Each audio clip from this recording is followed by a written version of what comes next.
नेहा एक उत्साही और जिज्ञासु युवती हमेशा से प्रकृति के रहस्यों को जानने के लिए उत्सुक रहती थी। अंडमान द्वीप समूह के घने जंगलों के बारे में सुनकर उसने वहां की यात्रा करने का निर्णय लिया। उसकी योजना थी कि वह जंगल की सुंदरता का आनंद लेगी और वहां की वनस्पतियों और जीवों का अध्ययन करेगी। यात्रा के पहले दिन नेहा ने अपने साथ आवश्यक सामान पैक किया, एक छोटा तंबू, खाने पीने का सामान, एक नक्शा, कंपास और एक कैमरा। वह सुबह सुबह जंगल की ओर निकल पड़ी, जहां सूरज की किरणें पेड़ों के बीच से छनकर जमीन पर पड़ रही थीं और पक्षियों की चहचहाहट वातावरण को मधुर बना रही थी।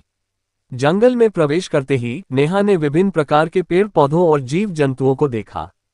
वह हर दृश्य को अपने कैमरे में कैद करती और अपनी डायरी में नोट्स बनाती। दिन भर की यात्रा के बाद उसने एक सुरक्षित स्थान पर तंबू लगाया और आराम करने लगी। दूसरे दिन नेहा ने जंगल के और भीतर जाने का निर्णय लिया। जैसे जैसे वह आगे बढ़ती गई, जंगल घना और रहस्यमय होता गया। अचानक मौसम बदलने लगा और घने बादल छा गए। बारिश शुरू हो गई, जिससे रास्ते फिसलन भरे हो गए।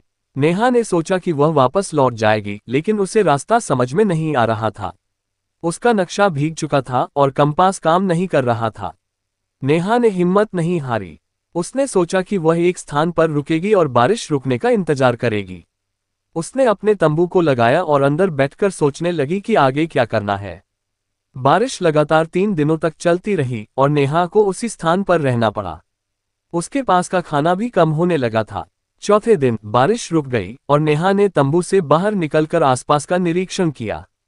उसने देखा कि पास में एक छोटी सी नदी बह रही है। उसने नदी के किनारे चलते हुए रास्ता खोजने का निर्णय लिया, क्योंकि नदी के किनारे चलते हुए गांव या बस्ती मिलने की संभावना होती है।